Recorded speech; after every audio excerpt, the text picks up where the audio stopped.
Hi friends, வாங்க இன்றைக்கி நம்ம தமிழ் குக்கிங் கிச்சனில் இன்றைக்கி என்ன செய்ய போகிறோம் அப்படின்னா வெஜ் சிக்கன் ரோல் தான் செய்ய போகிறோம். என்னடா இது சிக்கனே இல்லாமல் சிக்கனா அப்படின்னு நீங்கள் நினைக்கலாம். இங்கே பாருங்கள், இந்த சோயா சங்க் இருக்குல்ல, அதாவது மீல் மேக்கர், இதை வச்சு தான் நம்ம இன்றைக்கி வெஜ் சிக்கன் ரோல் செய்ய போகிறோம். இது ஈவினிங் டைமில் ஸ்நாக்ஸாக நீங்கள் செஞ்சு கொடுக்கலாம் குழந்தைங்களுக்கு. அப்படி இல்லைன்னா ஸ்கூலுக்கு லஞ்ச் பாக்ஸாகவே செஞ்சு கொடுக்கலாம். ரொம்ப சாஃப்டாகவும் அருமையாகவும் இருக்கும். வாங்க இது எப்படி செய்யுதுன்னு வீடியோக்குள்ளே போய் பார்க்கலாம்.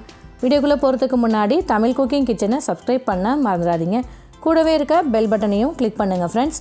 வாங்க இது எப்படி செய்யுதுன்னு வீடியோக்குள்ளே போய் பார்க்கலாம்.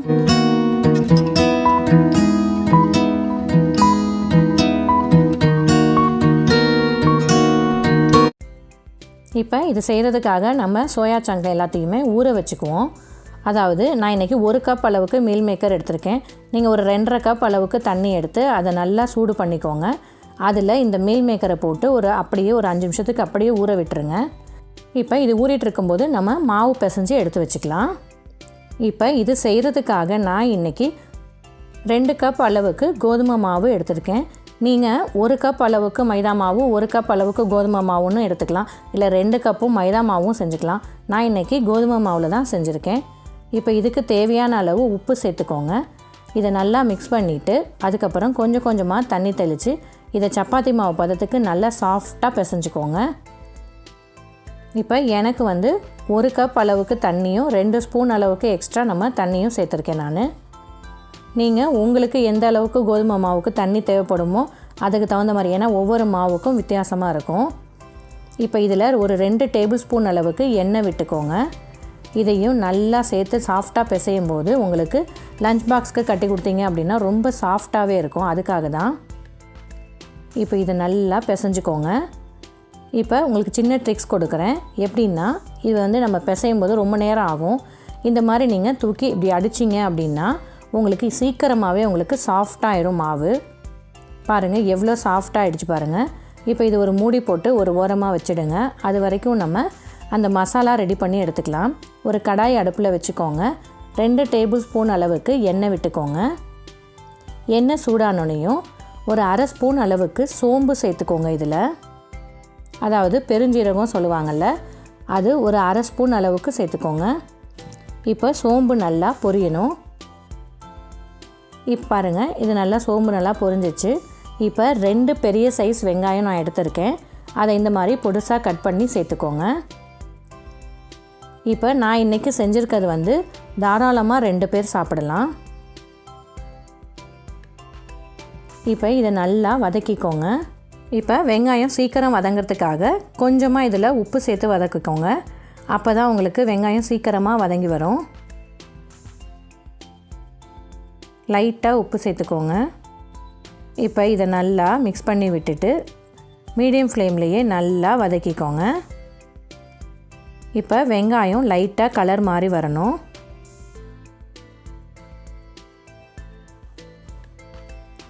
இப்போ பாருங்கள், வெங்காயம் நல்லா கலர் மாதிரி வந்துருச்சு. இப்போ இந்த ஸ்டேஜில் ஒரு சின்ன சைஸ் தக்காளியாக இந்த மாதிரி குட்டியாக கட் பண்ணி சேர்த்துக்கோங்க. அதாவது 2 வெங்காயத்துக்கு, அதாவது பெரிய சைஸ் 2 வெங்காயம் எடுத்தீங்க அப்படின்னா, அதாவது மீடியம் சைஸ் தக்காளியாக ஒரு தக்காளி எடுத்துக்கோங்க. புளிப்பு அதிகமாகிட்டால் நல்லா இருக்காதுங்க, அதனால தான். இப்போ இதையும் நல்லா மிக்ஸ் பண்ணி விட்டுருங்க. இப்போ இதில் 1 டேபிள் ஸ்பூன் அளவுக்கு இஞ்சி பூண்டு விழுது சேர்த்துக்கோங்க. உங்கள்கிட்ட இஞ்சி பூண்டு பேஸ்ட் இல்லை அப்படின்னா ஒரு 4 பூண்டும் இஞ்சி சின்ன துண்டும் கட் பண்ணி கூட நீங்கள் சேர்த்துக்கலாம். இப்போ இதையும் நல்லா மிக்ஸ் பண்ணி நல்லா வதக்கிக்கோங்க.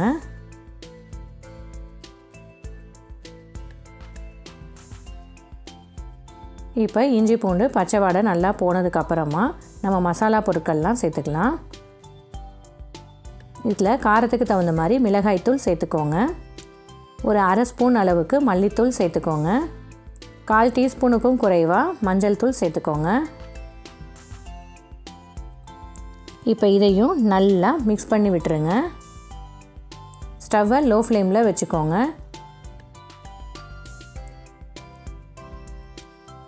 இப்போ இது எல்லாமே நல்லா பச்சை வாடை போகிற அளவுக்கு நல்லா வெந்து வரணும். அப்போ தான் உங்களுக்கு சப்பாத்தியில் வச்சு சாப்பிடும்போது உங்களுக்கு நல்லா இருக்கும். நல்லா வெந்து இருந்தால் தான். அதனால் ஒரு மூடி போட்டு லோ ஃப்ளேம்லேயே 1 நிமிஷம் விட்டுருங்க.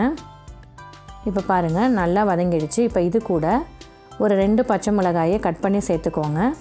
ஒரு கொத்து கருவேப்பிலை, அதாவது நீங்கள் கருவேப்பிலை நிறையா சேர்த்தாலும் ருசியாக இருக்கும். இந்த மாதிரி குட்டி குட்டியாக கட் பண்ணி அதில் சேர்த்துக்கோங்க. நான் இன்றைக்கி கம்மியான அளவு சேர்த்துருக்கனால கொஞ்சமாக கருவேப்பிலை சேர்த்துருக்கேன். நீங்கள் அதிகமாக சேர்த்திங்க அப்படின்னா இன்னும் அதிகமாக கூட நீங்கள் கருவேப்பிலை சேர்த்துக்கோங்க. இது கருவேப்பிலை வாசம் ரொம்ப சூப்பராக இருக்குங்க. இது அடிப்பிடிக்குங்க. அதனால் கொஞ்சமாக தண்ணி விட்டுட்டு இது எல்லாமே நல்லா வேகிற வரைக்கும் நல்லா மிக்ஸ் பண்ணி விட்டுட்டு ஒரு மூடி போட்டு ஒரு நிமிஷத்துக்கு அப்படியே விட்டுருங்க.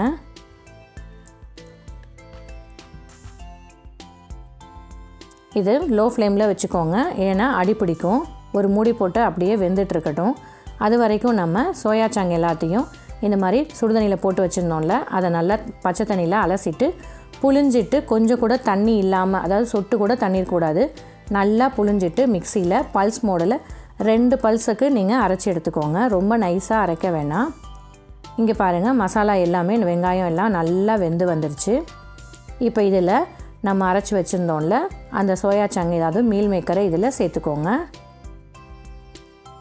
ரொம்ப நைஸாக அரைச்சிடக்கூடாது. தண்ணி நல்லா புழிஞ்சிட்டு நீங்கள் அரைச்சாதான் உங்களுக்கு கரெக்டாக உதிரியாக வரும். இப்போ இது நல்லா இதில் மிக்ஸ் பண்ணி விட்டுருங்க, எல்லா மசாலாவும் படுற மாதிரி. ஸ்டவ்வை லோ ஃப்ளேம்லேயே வச்சுக்கோங்க, இல்லைனா அடிப்பிடிக்கும். நீங்கள் நான்ஸ்டிக்கில் செஞ்சிங்கன்னா அடிப்பிடிக்காது. நான் இந்த மாதிரி கடாயில் செஞ்சிங்கன்னா அடிப்பிடிக்கும். அதனால் பார்த்து கிளறி விட்டுட்டே இருங்க. இப்போ நம்ம வெங்காயம் வதங்க தான் உப்பு சேர்த்துருப்போம். இப்போ இதுக்கும் எல்லாத்துக்கும் சேர்த்து தேவையான உப்பு சேர்த்து கிளறி விட்டுட்டு ஒரு மூடி போட்டு அப்படியே வேக விடுங்க. அப்பப்போ கிளறி விடுங்க, ஏன்னா அடிப்பிடிக்கும். இப்போ இதில் ஒரு அரை ஸ்பூன் அளவுக்கு மிளகுத்தூளும் சேர்த்துக்கோங்க. இது ஆப்ஷனல் தான், உங்களுக்கு விருப்பப்பட்டால் நீங்கள் சேர்த்துக்கலாம். பாருங்கள் அடிப்பிடிக்குது பாருங்கள். இந்த மாதிரி நல்லா சுரண்டி விட்டு நல்லா கிளறி விடுங்க. மீல் மேக்கரும் நல்லா வெந்து வந்துருச்சு பாருங்கள்.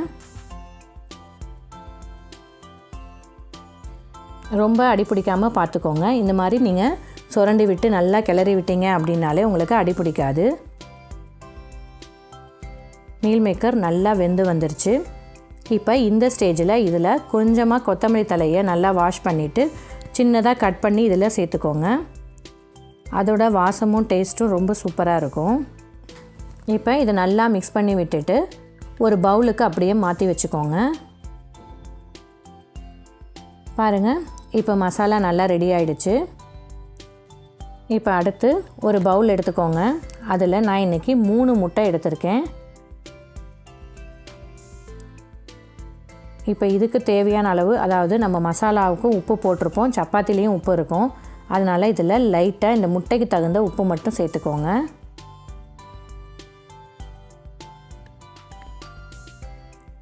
உப்பு அதிகமாக சேர்த்துறாதீங்க. இப்போ இதில் கொஞ்சமாக பெப்பர் சேர்த்துக்கோங்க. இதில் பெப்பர் சேர்த்திங்கன்னா நல்ல ருசியாக இருக்கும். அதனால் கொஞ்சமாக பெப்பர் சேர்த்துக்கோங்க, அதாவது மிளகுத்தூள். இப்போ இதை நல்லா மிக்ஸ் பண்ணி விட்டுருங்க.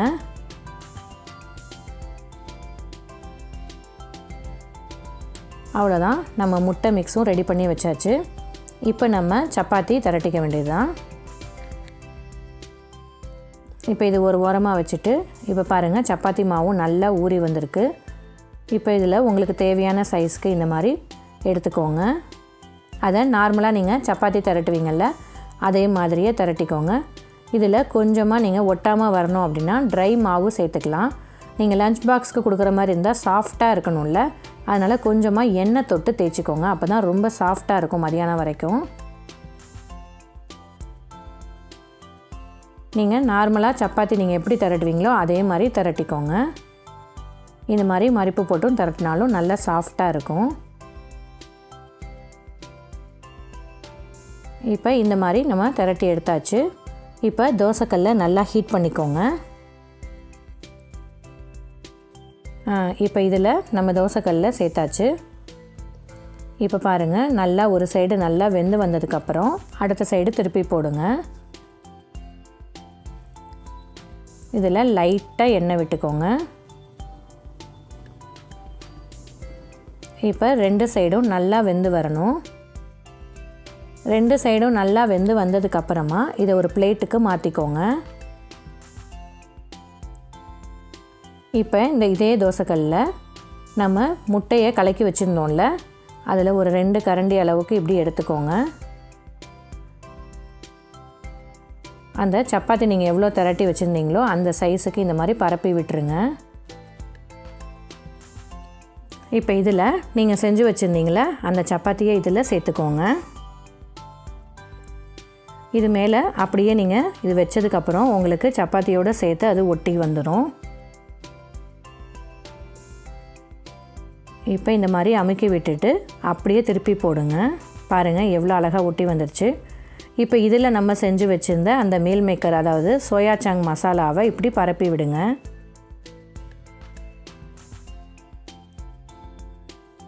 உங்களுக்கு எந்த அளவுக்கு மசாலா தேவையோ அந்த அளவுக்கு நீங்கள் இதில் சேர்த்துக்கோங்க. அவ்வளோதான். இதை அப்படியே ஸ்பூனை வச்சு லைட்டாக அமுக்கி விட்டுக்கோங்க. இப்போ இதை அப்படியே லைட்டாக கீழே சிதறாமல் அப்படியே திருப்பி போடுங்க. கொஞ்ச நேரம் அந்த சைடு அப்படியே வேகும். இப்போ பாருங்கள் நல்லா வெந்து வந்துடுச்சு. அவ்வளோதான். இப்போ இதை அப்படியே நம்ம பிளேட்டுக்கு மாற்றிக்கோங்க. இப்போ இதை அப்படியே மடித்து கூட நீங்கள் சாப்பிட்லாம். அப்படி இல்லைன்னா ஸ்கூலுக்கு லஞ்ச் பாக்ஸாக கொடுக்குறீங்க அப்படின்னா இப்படி ரோல் பண்ணிக்கோங்க. குழந்தைங்களுக்கும் ரொம்ப பிடிக்கும். இவ்வளோ பெருசு நீங்கள் இருந்தால் குழந்தைங்க சாப்பிட எப்படியோ இருக்கும். அதனால் இந்த மாதிரி கட் பண்ணிக்கிட்டிங்கன்னா சாப்பிடவும் ஈஸியாக இருக்கும். அவ்வளோதான், சூப்பராக ரெடி ஆகிடுச்சு பாருங்கள். இப்போ அதே மாதிரியே நீங்கள் எல்லா ரொட்டியும் இதே மாதிரி செஞ்சு எடுத்து வச்சுக்கோங்க. பாருங்கள் எவ்வளோ சூப்பராக வந்திருக்கு பாருங்கள். இப்போ நான் சீஸ் போட்டு செஞ்சு காமிக்கிறேன். உங்கள்கிட்ட சீஸ் இருந்ததுன்னா இப்போ இந்த ஸ்டேஜில் நீங்கள் சீஸை துருவி வச்சுட்டு லைட்டாக இது மேலே நல்லா ஸ்ப்ரெட் பண்ணி விட்டுருங்க. இப்போ இந்த சீஸ் உருகிறதுக்காக ஒரு மூடி போட்டு அப்படியே கொஞ்சம் நேரம் விடுங்க. ஸ்டவ்வை லோ ஃப்ளேமில் வச்சுக்கோங்க. ஹை ஃப்ளேமில் வச்சிங்கன்னா அடியில் இருக்க சப்பாத்தி கருகிடும். இப்போ பாருங்கள், உங்களுக்கு பார்க்கும்போதே தெரியும் சீஸ் நல்லா மெல்ட் ஆகி வந்துடுச்சு. இப்போ இந்த ஸ்டேஜில் இதை அப்படியே நீங்கள் என்ன பண்ணணும், ரோல் பண்ணிக்க வேண்டியது தான். பாருங்கள் சீஸ் எவ்வளோ அழகாக மெல்ட் ஆகி வந்திருக்கு பாருங்கள். இதை அப்படியே ரோல் பண்ணிவிட்டு நீங்கள் பரிமாற வேண்டியது தான். இதுவும் குழந்தைங்களுக்கு ரொம்ப பிடிக்குங்க. நம்ம சீஸ் சேர்த்துருக்கனால ரொம்ப டேஸ்டியாகவும் அருமையாகவும் இருக்கும். இப்போ பாருங்கள் நான் கட் பண்ணி காமிக்கிறேன். பாருங்கள் எவ்வளோ லேயர், அதாவது முட்டையும் அந்த மசாலாவும் சீஸும் எவ்வளோ சூப்பராக இருக்குது பாருங்கள். நல்ல சாஃப்டாகவும் இருக்குங்க. எவ்வளோ அருமையாக இருக்குது. இது டேஸ்ட்டும் செம்மையாக இருக்குங்க. நீங்கள் கண்டிப்பாக ட்ரை பண்ணி பாருங்கள். இப்போ இது மேலே லைட்டாக நீங்கள் டொமேட்டோ சாஸ் இல்லைனா மயோனஸ் வச்சு கூட சாப்பிடலாம். அவ்வளோ அருமையான வெஜ் சிக்கன் ரோல் ரெடி ஆகிடுச்சு. நீங்கள் லஞ்ச் பாக்ஸ்க்கு இதை கொடுக்கும்போது அது அப்படியே அந்த மசாலாவோட சப்பாத்தி அது எல்லாமே ஊறி இருக்கும்போது சாஃப்டாகவே இருக்குங்க. உங்களுக்கு ரஃப்பாக இருக்கணும் அப்படின்ற பயம் தேவையில்லை. ரொம்ப சாஃப்டாகவும் இருக்கும். குழந்தைங்க மதியான நேரத்தில் சாப்பிடும்போது நல்லா ருசியாகவே இருக்குங்க. இது மேலே உங்களுக்கு விருப்பப்பட்டீங்க அப்படின்னா டொமேட்டோ சாஸ் இருந்ததுன்னா அதை இந்த மாதிரி சாரெல்லாம் அப்படியே தூவி விட்டுட்டு அதில் நீங்கள் ஸ்ப்ரெட் பண்ணதை அப்படியே தொட்டு சாப்பிட்டிங்கன்னா செம்மையாக இருக்குங்க. இதை நீங்களும் செஞ்சு பாருங்கள். செஞ்சு பார்த்துட்டு உங்களுக்கு எப்படி வந்துச்சுன்னு கண்டிப்பாக கமெண்ட்டில் சொல்லுங்கள். இந்த வீடியோ உங்களுக்கு பிடிச்சிருந்ததுன்னா உங்கள் ஃப்ரெண்ட்ஸுங்களுக்கும் ஷேர் பண்ணுங்கள். தமிழ் குக்கிங் கிச்சனை சப்ஸ்கிரைப் பண்ண மறந்துட்டீங்க அப்படின்னா கண்டிப்பாக சப்ஸ்கிரைப் பண்ணுங்கள். Thank you friends.